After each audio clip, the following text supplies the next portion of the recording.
Welcome to the We Leaders podcast, where leaders share how to leave a legacy that makes history. I'm your host, Alana Fulvio.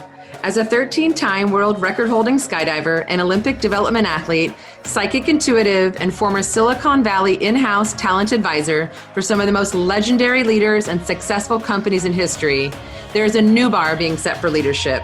They're called We Leaders. What this means for you on this show, We Leaders will show up for you and bring their unapologetic truth, most successful strategies and mindsets so you can level up. We share from our shoes so you can walk in them. Here, the only rules are authenticity, respect, and being in service of every human having the lives they want. Join the movement. Welcome to the We Leaders podcast. Now let's go make history. Welcome to episode 1. I am so honored and excited to be kicking off the We Leaders podcast for you, for myself, for the world. This has actually been a dream of mine, and I wasn't really sure even what it was going to be called. But I've always been committed to how can we do this together. And so I'm really glad that you're showing up. Thanks for sharing this time with me. Probably be about 15, 20 minutes. And I want to share with you not only what We Leaders is, because it's not a term out there in the world, but I always say to people, nothing that was invented was ever something before it was invented. So really, it seems logical, it seems normal, but people will cock their head and say, what is We Leaders? Like, what does that even mean? And a lot of people will dismiss it and not lean into it. The people that I find that lean into it and might be confused are the people who actually are going to make the difference in the world and the people who are the game changers. So if you showed up, you're one of those, I would love for you to stay and listen to my definition of We Leaders, what that means for you, why I'm even doing this, because it's really not for myself. One aspect I will say is that I've always written. When I was a little girl, I'm an only child, and I would write poetry. I wouldn't have anyone to talk to. I had friends, but once they went to bed and I would write poetry. And I have a lot of it sacked away somewhere in my parents' house. I'm not even sure where it is, but I would always write, and I always had to get out what was inside of me. And I don't know if any of you are out there where it feels so much better to put pen to paper, or now to put it on your phone or wherever it might be. And so this podcast really is an expression of myself, but really what I see it is through the lens of We Leaders, is the expression of the world to become what it really wants to become. And what I see in that is throughout my life, for instance, in junior high, I was bullied. I'm a white girl. I was in 7th grade. I went from a public school, private school, to a public school, and I ended up being in what I thought was like the popular group. It didn't really matter to me. I just happened to be in that group of girls, and I was super athlete. I played soccer, basketball, volleyball, track. I mean, I got all athlete when I graduated junior high, and yet I was bullied by Black girls, by Mexicans, by a white girl. A white girl followed me off the bus. I turned around and she slapped me across my face. And every time something like that happened, it confused me. I didn't understand the hatred or the anger or the disconnect between them and myself, because color and race and all that is not relevant to me, except to see the difference in the beauty of it, right? And to see, you grew up in Massachusetts, I grew up in California. Wow. How can we put ourselves together and be an even better human and even elevate ourselves? And so people would actually are baffled that I was bullied. Brown hair, brown eyed girl, athletic, everything going for her. And actually I was very much bullied. And it really felt like crap. It really felt terrible to have people treat me inhumanely and not in human-centricity right out the gate in my life. If any of you have had friends that have turned on you, that happened to me as well. And, it just from a very young age, I really got what it meant to have a disconnect between humans. And then I just realized that's not what I'm about. And I didn't do any hatred back to them. I'm not vindictive. I don't get people back. That's not my way. don't do hate with hate, or anger with anger, or jealousy with jealousy. It's really, I don't take that on, but I did take it on energetically and emotionally. And, I've matured over the years, so I don't take it on as much. I really realize that each of us are walking in our own shoes, and to really respect that and to understand that, we're all here together. And that's what I really realized through my 20s. In my early 20s, I moved to Italy without a job and with a little bit of money in my pocket and nowhere to live. And yeah, I had an Italian boyfriend and a magical, second family in his family who's still dear to me today. We're so close. They're my we people. They're my family until we leave this planet. But when I moved to Italy, I didn't have really any friends. I didn't have a job. And I realized very quickly that I either assimilated with the country and really understood who they were and tried to walk in their shoes, versus going against them and making them wrong and saying, no, they need to speak English to me, and they need to do it my way. And so, like in junior high, I realized, it's not about, someone else being wrong and accusing them of something that they didn't do, or getting mad at them about their race, or saying that someone has to do what you do. What the beauty in it is that I was an American girl with European roots. I'm Italian and Czechoslovakian, more Czech. My mom was born in the Czech Republic and my father, Italian, was born here.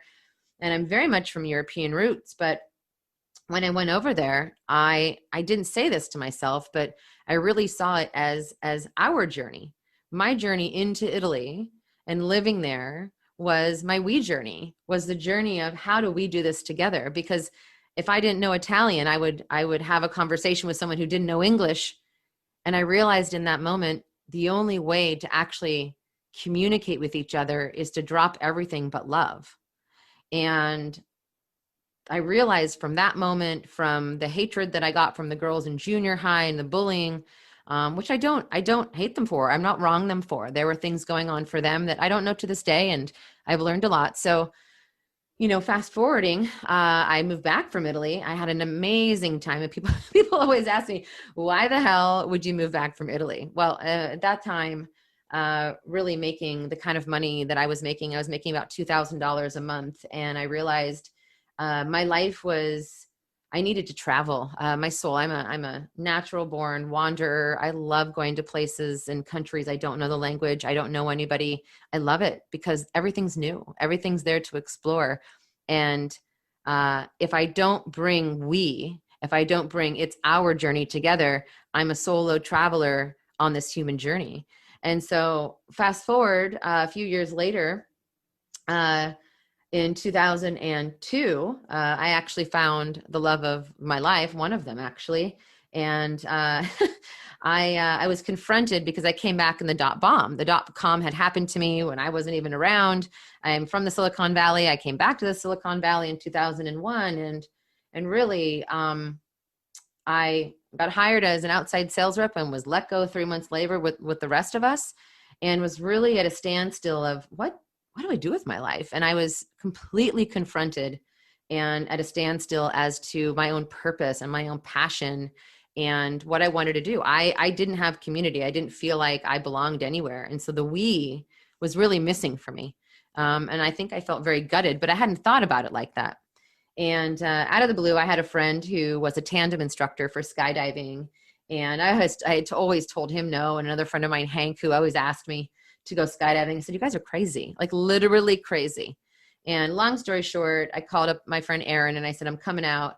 He said, I thought you said you'd never skydive. And I said, yeah, I think I'm probably going to die legitimately. He probably doesn't remember that part, but I do. I really thought I was going to die.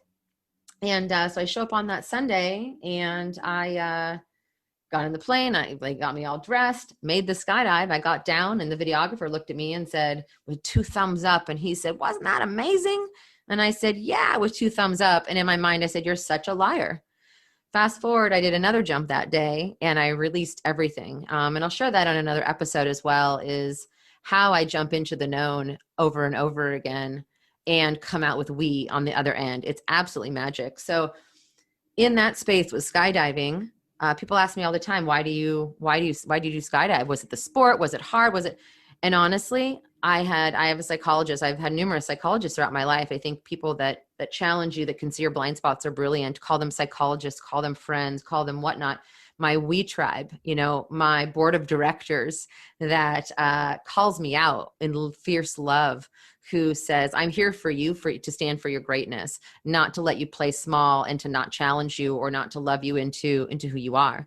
That's really your we tribe. And so for the first time in my life in 2002, I found my we tribe. And I told my psychologist, I found them. And she said, you found what? I said, I found my tribe. And that was the first moment that I ever really had one collective group of people that 99% of them I loved and I wanted to hang out with. And that's where it really started my we journey on, wow, I can be a part of this greater movement of people who I know have my back, who I know have my best interest, who have integrity in when they say things, who will get vulnerable with me, who will be that authentic leader. And what came out of that was, 13-time world record holding skydiver, 3,500 jumps. What also came out of that was in 2007, I met the second love of my life, which was my husband, Robbie Bigley. And this is another story I'll get onto another podcast, but essentially after 15 days of marriage, he died in a skydiving accident. And the we that I had created with him blew up. And the we that I had inside of me blew up. But what showed up when Robbie died was my we tribe. They showed up at my house. I moved in with my parents, and they showed up authentically, and they made a schedule, and they were there from morning until night, and they wouldn't leave. And, I was obliterated to nothing emotionally. I couldn't laugh. I couldn't cry. There was nothing left for me. But I got, again, what does we mean? We means you're going through this. I'm going through this. I'm going to show up for you. I'm not letting you sit down on that ground, whether it be I pick you up and dust you off, whether it be that I let you stand up on your own, whether it be a silent smile of and a wink, like you got this, or I pick you up and I plop you down and I have a sit down conversation. But my tribe, my we tribe, my skydive family showed up. And there were other people that weren't in that skydive family that showed up as well, but it was immediate. And that again had me get, we are together in this, and how powerful the collective is. Throughout that time, I had an experience with Robbie's death where in the company that I was in at that point, and I won't name any names at this point, because actually I love this leader right now. We're actually very close, and I honor him, and I love him very much. But my leader at that time didn't show up as a we leader for me. And that was the defining moment for me when I was given 3 days of grieving days.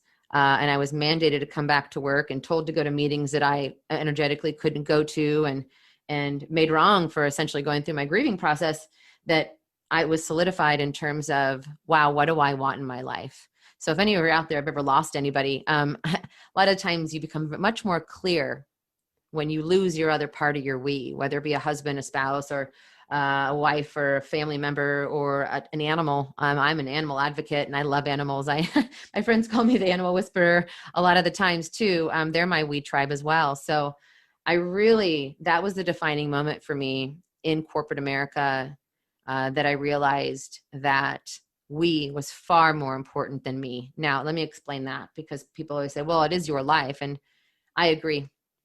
First and foremost, we are all here on our own.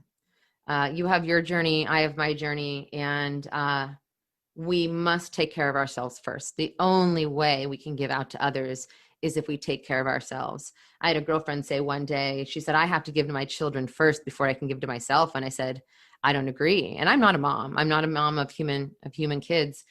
And we got into a debate, and I said, but if you deplete yourself and you're to nothing, how can you give anything more than nothing to them? And there was silence and whatnot. And, there's no conversation about parenting because I don't have kids. But what I really realized through my journey of being bullied and skydiving and my tribe, and losing Robbie, the love of my life, of a guy who I never, and again, I'll share in another episode, a man I never thought existed, and I never knew what was good for me. So that's another one for any of you ladies out there who are single or whatnot. That's that's another episode that I'll share, that we tribe, when it came to meeting Robbie and what I knew and what I didn't know, what was good for me. So, and where I was in corporate America is I was a high-tech recruiter. So I worked for some of the greatest companies of all time. I am so fortunate. I am so fortunate for the companies that I worked for. The manager that I had at that point pulled me over to LinkedIn, as most of you know. And then later, once I left LinkedIn, I went into GoPro and was hand in hand with another guy, the first in-house recruiters for GoPro. So I took LinkedIn public as an in-house recruiter. So I partnered with some of the greatest minds of all time. And over the time, and I started my recruiting career in 2004, and Robbie died in 2009. From 2004 on, what I really saw within the game of recruitment was that the human, I mean, we say human resources, right? People say, oh, you're in human resources. And I say, yeah, I guess, sure. Human resources and recruitment definitely have a delineated line between what we do. No, I don't think any human resource expert would love to become a recruiter. And I have never met a recruiter that wants to be purely in human resources. There are some, but not many. We just do different things. But the umbrella is human resources. When Robbie died, it became a very, very apparent to me what was important in life, and what the most important thing in life is love, that you can create anything from love. Now, stepping away from what some of you might think is woo-woo or she, or just in terms of, oh, it's all about love. What I stood for as a recruiter, I was always, kind of wronged for. And people said, well, why don't you just, they're just resumes, or why do you have to be such an advocate for not only your candidates having the right opportunity, but also your hiring managers knowing how to hire? And I said, why wouldn't you? Why would you not be committed to everyone having the lives that they want? Because at the end of the day, we are in human resources. And the moment that Robbie died, very, very shortly after, what I realized was, in this world, not just in corporate, is that we lack the human-centricity to each other. And we certainly were not being a resource for each other. The majority of people around me were on their we journeys, or on their me journeys. What's in it for me? Companies would look at candidates like, well, what are you going to do for me? And candidates are sitting and go, wow, I hope you care about me. And I really got, in that moment, after Robbie died, in the recruiting world, and having hiring managers ask questions to candidates like they owed them something, like they had to prove it to them if they were good enough to get hired. I got that the world has a gap in it. And that's why I've started the We Leader movement in collective with other people as well. There's a human movement, and it's been going on, but right now is the greatest moment, I would think, one of the greatest moments in history, where all eyes are on leaders and people that aren't leaders quite yet. But there's an opening for leaders and non-leaders to step in and be the we leaders that the world wants and the world needs. And what that looks like, the we leaders that weren't showing up, that the old paradigm of, what can you do for me? And, you only get a few days off for bereavement. You get 3 days off after, your husband dies 15 days later. Or I don't know if any of you out there have, I tell people, I said, I have more tire tracks on the back of my back from being thrown under the bus without knowing that I was thrown under the bus and having people smile at me while they do that than I've kind of ever had in my personal life. So, and that was another experience where people aren't authentic with you. Like, most people aren't going to be authentic and just say what's there for them. But if they are authentic with you, it comes off as a defensive aspect. It's, you must do this, or I believe this, and it's a shutdown. Where actually, and I've gone through a bunch of leadership training and coaching, is if you come to the conversation, or your lens on the world is we, you can't come to the world with hatred. You can't come to the world with a disconnect between you and somebody else. You can come to the world as, how can we work this out even if we agree to disagree? So the moment right now is palpable. It's defining for every one of us, not just in recruitment, not just in business, not just in your personal life.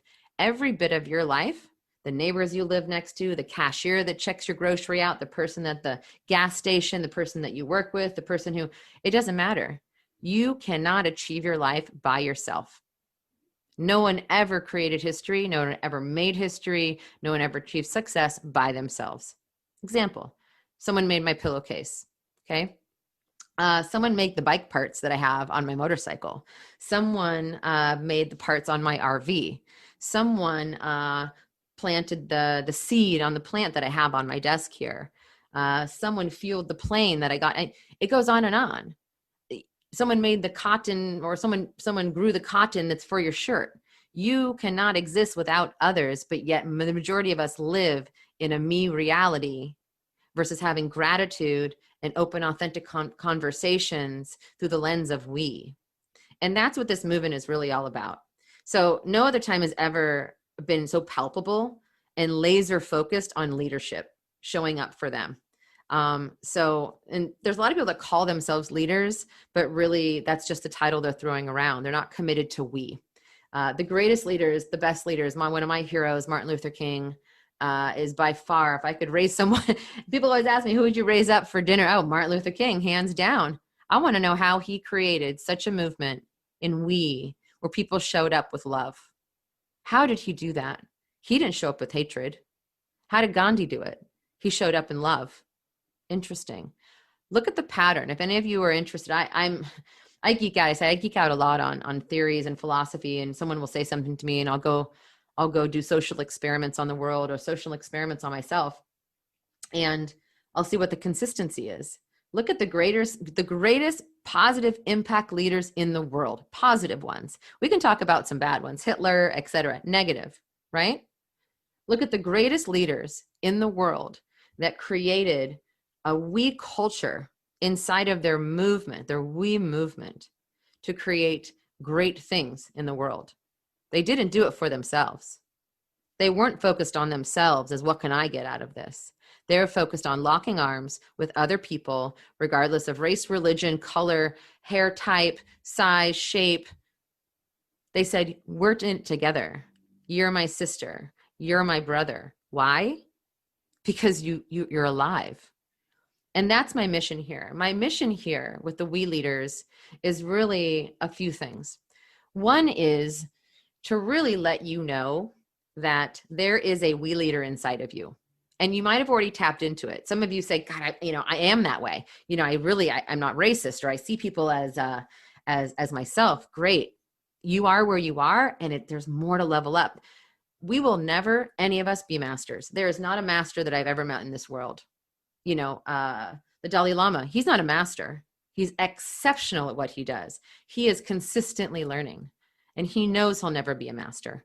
The greatest we leaders of the time know that they'll never achieve the ultimate, because as the Dalai Lama says, and then you just die. Or no, Buddha said, you just die if you become an ultimate master.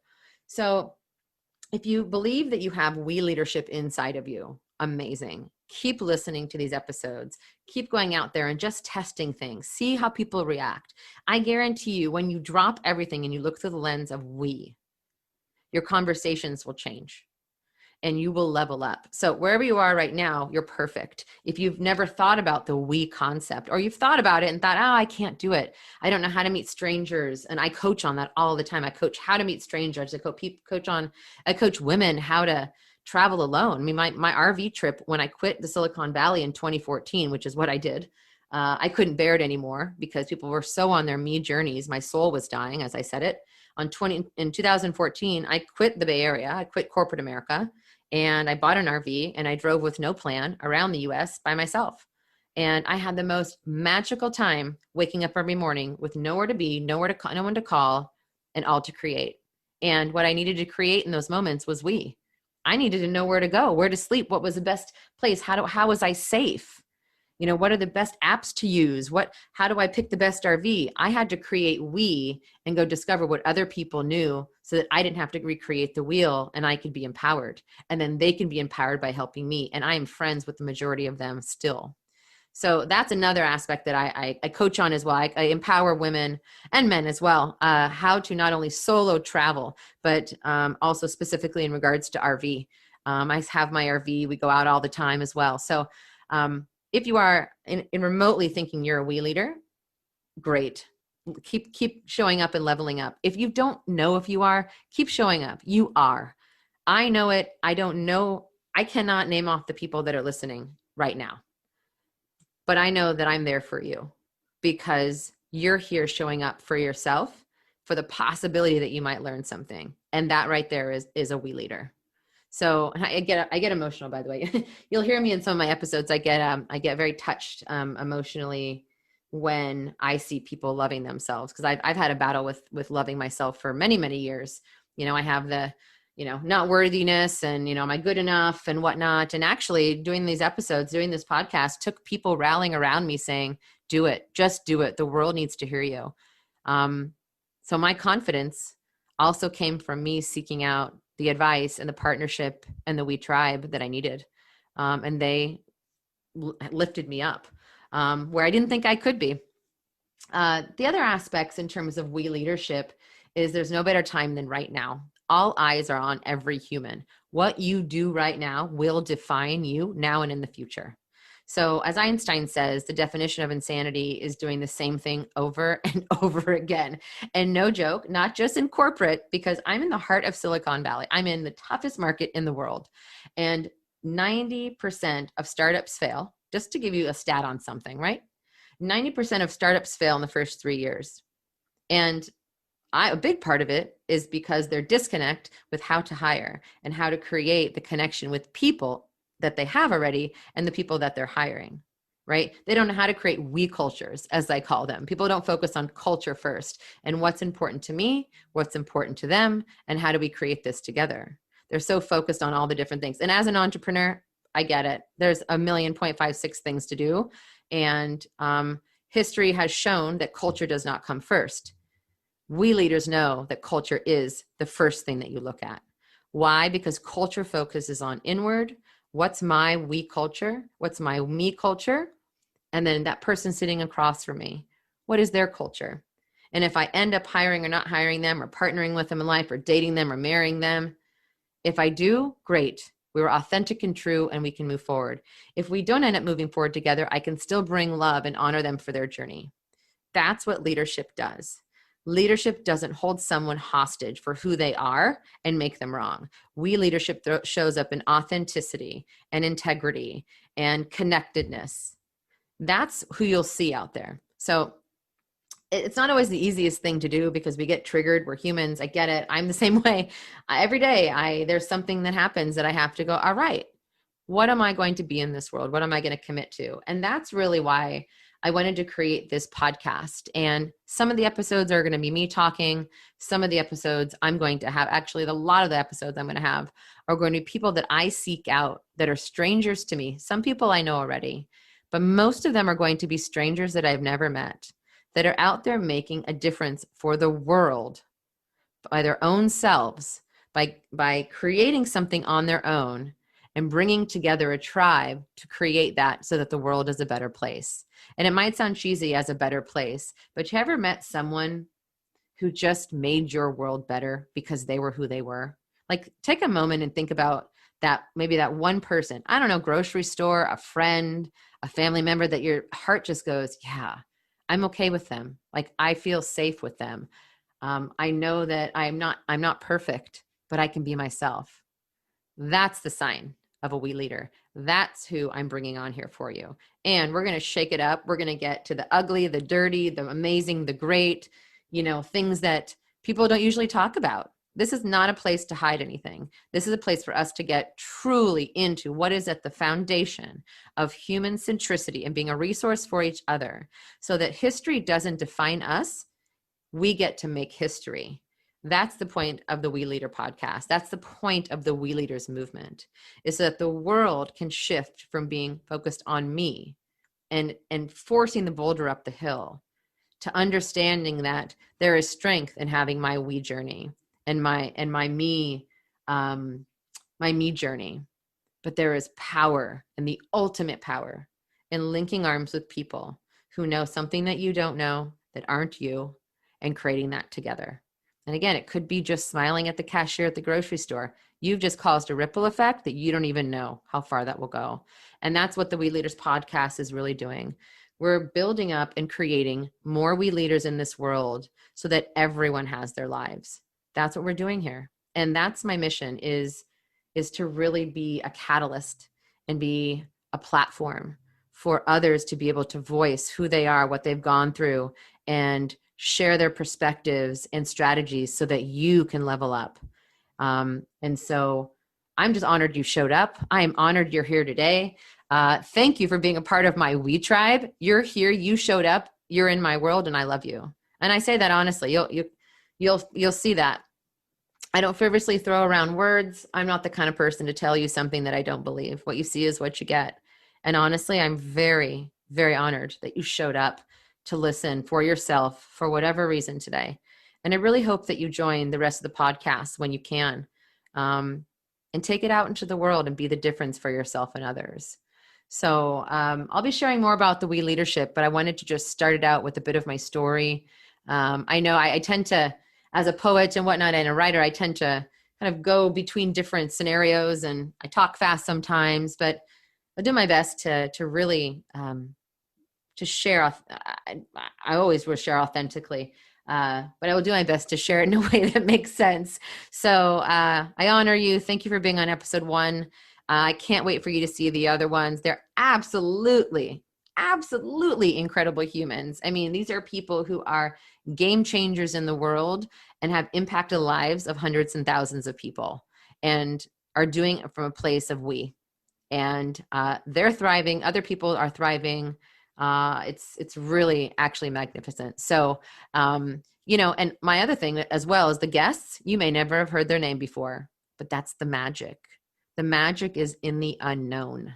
That's where we leaders rise. That's where the we leaders show up, not when it's all easy and it's mapped out for you. History, if you don't want to be a we leader, go repeat history. It's easy. It's mapped out. You can trip and fall over the same mistakes that everyone else has, or you can create history and learn from the past and learn from others around you and link arms and make this world the place that you really want it to be, because it's possible no matter where you are. I've been in dark places. So you can, you will, and I'm here for you. So show up, come to our podcast. Thank you so much for being here with us, and welcome to the We Leader movement. Welcome.